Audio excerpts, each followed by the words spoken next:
Sveicināti, dārgie draugi, te Solāra Dajana. Un šodien tēma – vecāku un bērnu savstarpējās attiecības. No augstākā vieduma skatu punkta. Filosofija, kura savulaika man palīdzēja izdziedināt manas attiecības ar manu tēti. Man no bērnības nav bijis tēti. Skolas laikā es biju ļoti uz viņu apvainojusies. Es jūtu tādu aizvainojumu, ka vienā reizē es viņam uzrakstīju pārmetumu vēstuli un nosūtīju to caur internetu. Man nebija nekādas viņam cīņas, un te pašā laikā man nebija sajūtas, ka man ir dzimta no tēta puses. Manā prātā tā neeksistēja. Kad es runāju par radiem, par ģimeni, par dzimtu, manā prātā vienmēr bija tikai no mammas puses, no tēta nekā. Un tieši tas man radīja daudzas problēmas tajā laikā dzīvē, jo man nebija pilnvērtīga dzimtas atbalsta. Es iepazinos ar filosofiju par dvēselēm, par to, ka mēs kā dvēseles izvēlamies savus vecākus tur starp dzīvēm.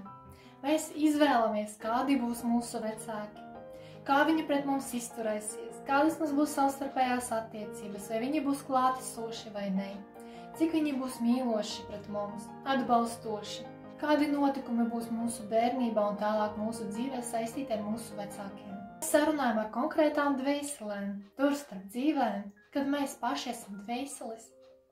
Kad tieši ar šo dvēseli mēs būsim attiecībās vecāks un bērns. Un šīs dvēseles pirmās dodas uz zemi, un pēc laika mēs dodamies pie viņām jau bērna lomā. Un mēs izspēlējam tos scenārijus, kurus mēs tur starp dzīvēm sarunājām. Neviens nav vainīgs, nav kur apvainot. Nav uz ko dusmoties, tas ir kā spēle dvēselēm.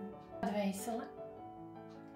Vēlējos izdzīvot tādu pieredzi, ka mans tētis nav klātesošs. Un es sarunāju ar citu dvēseli, kura paņēma uz sevi mana tēta lomu, ka viņš tieši tāds būs. Un tas sakrita ar mana tēta dzīves mērķi, ar to, ko viņš vēlējās pieredzēt uz zemes. Un tādējādi notika līgums.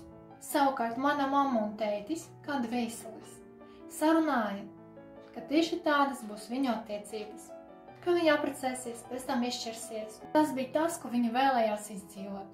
Mērķis, lai rezultātā no aizvainojuma, no dusmām, no naida, no pārmetumiem iziet uz mīlestību, uz pieņemšanu, uz sapratni, lai noharmonizētu starp šīm dvēselēm un cilvēkiem esošās enerģijas. Un kad es uzzināju dvēseļu filosofiju, man kļuva tik viegli, tik brīvi.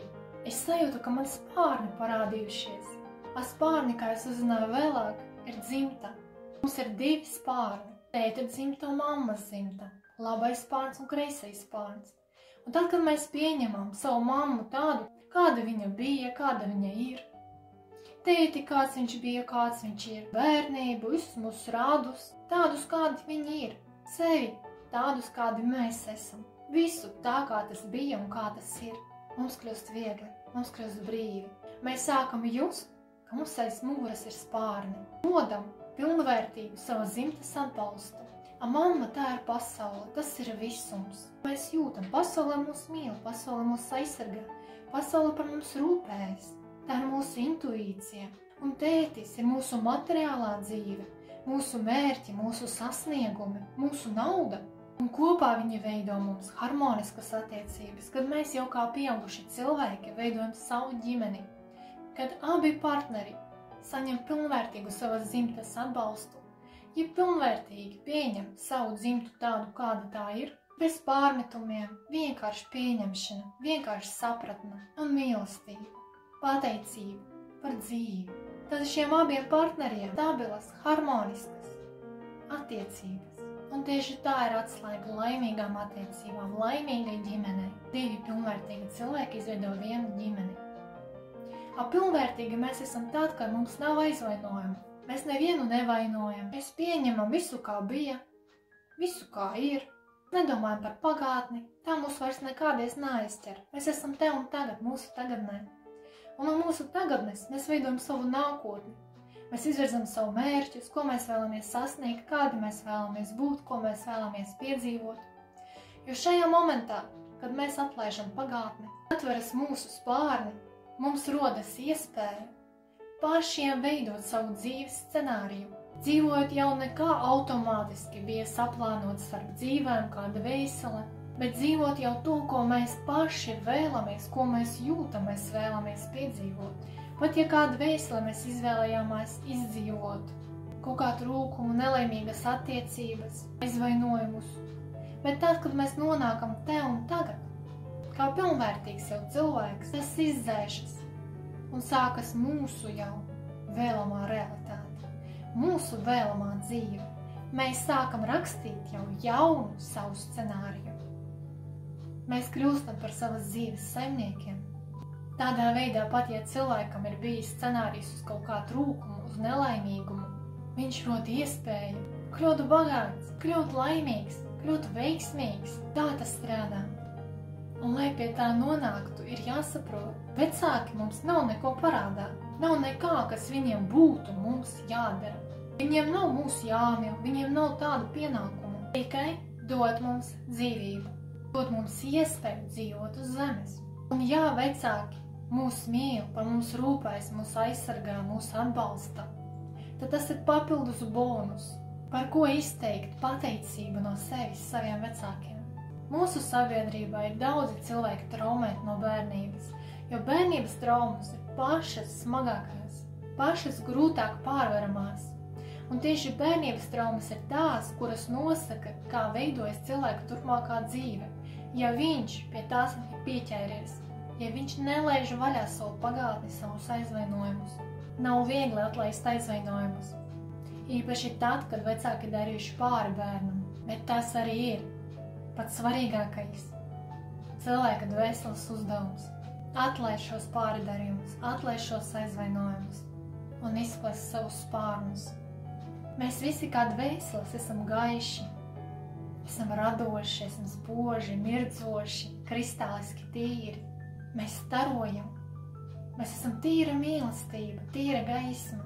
Viss pārējais uz zemes ir tikai lomas. Tad, kad mēs atgriezīsimies pēc šīs dzīves atpakaļ uz dvēseļu pasaules ar dzīvēm, mēs visi apkamsimies, mēs visi pasmiesimies un noslavēsim to, cik skaisti mēs izspēlējām tādu scenāriju uz zemes. Tas, kas vēl palīdz, ir saprast, ka arī mūsu vecākiem ir bijusi smaga bērnība. Ja skatās paudzes atpakaļ, tad vispār nebija pieņemts uzrunāt savus vecākus uz tu. Arī mūsu vecāki iespējams nav saņemuši mīlestību, tāpēc viņi nezina, kā to dot. Viņi nezina, kā atbalstīt savu bērnu, viņi nezina, kā būt vecākiem, jo viņi to piedzīvo pirmo reizi uz zemes šajā dzīvē. Viņi pirmo reizi ir vecāki, un neviens viņam nav devis nekādu instrukciju. Un viņi dara to, ko var uz doto brīdi. Pat ja tas ir nepareizi, tas ir aplami, tas ir traumatiski bērnam, bet tas ir tas, ko viņi var. Tas ir viņu maksimums. Arī mūsu vecāki ir bijuši bērni, un ja mūsu vecāki ir radījuši mums traumas, tad pavisam noteikti mūsu vecāki kā bērni paši ir bijuši traumatizēti, pat vēl vairāk nekā mēs. Un ja mums tagad ir internets, ir sociālie tīkli, ir iespēja komunikācijai, ir tik daudz informācijas, ir tik daudz psihologu, psihoterapeitu, ir tik daudz dažādu garīgo meistaru, kuri stāsta par augstākā vieduma patiesībām. Ir iespēja uzzināt dvēseļu filosofiju. Mūsu vecākiem tāda nebija. Viņiem nebija uz to pieejas nemaz, bet mums tagad ir. Tāpēc mums ir vieglāk saprast, pieņemt un izjust pateicību un mīlestību saviem vecākiem. Viņiem tādas iespējas nebija. Viņiem bija jādzīvo ar saviem aizvainojumiem. Tātad, kad mēs saprotam, ka mēs paši pateicām saviem vecākiem kā dvēselēm starp dzīvēm. Tu būsi mans tētis, tu būsi mana mamma. Es vēlos to un to piedzīvot. Es vēlos ar jums tādas un tādas attiecības. Un viņi pasaka, jā, tas saskan ar to, ko es vēlos uz dzīvi. Un viss, tiek norunāts. Tā būs ģimene. Un mūsu uzdevums tagad ir vienkārši sajust pateicību. Vienkārši pateicību par dzīvi.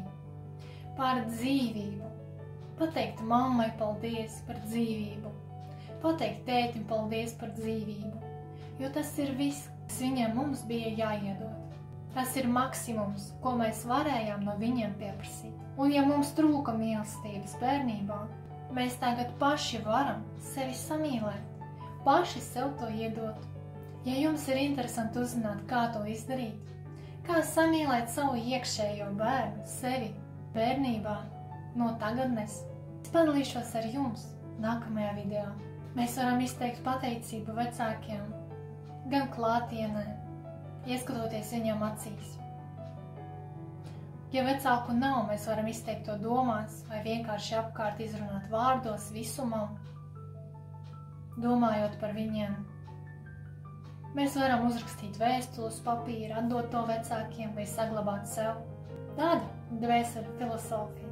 Un tā ir attiecināma ne tikai uz bērniem un vecākiem, bet arī uz visu cilvēci.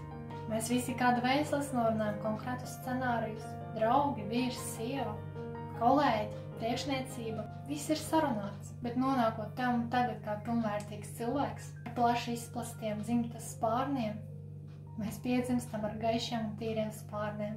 Un tikai dzīves situācijas, mūsu attieksme pret dzīves situācijām var notriepīt mūsu spārnus. Bet mēs varam tos attīrīt vienkārši ar mīlestību, vienkārši ar pateicību. Mīlestība un pateicība ir pašas visstiprākās enerģijas visā visumā. Tā spēj izdziedināt visu. Uzdevums – attīstīt sevi, spēju, maksimāli koši, just mīlestību un pateicību savā sirsniņā. Visiem to pašu labāko un gaišāko. Līdz nākamajai reizei!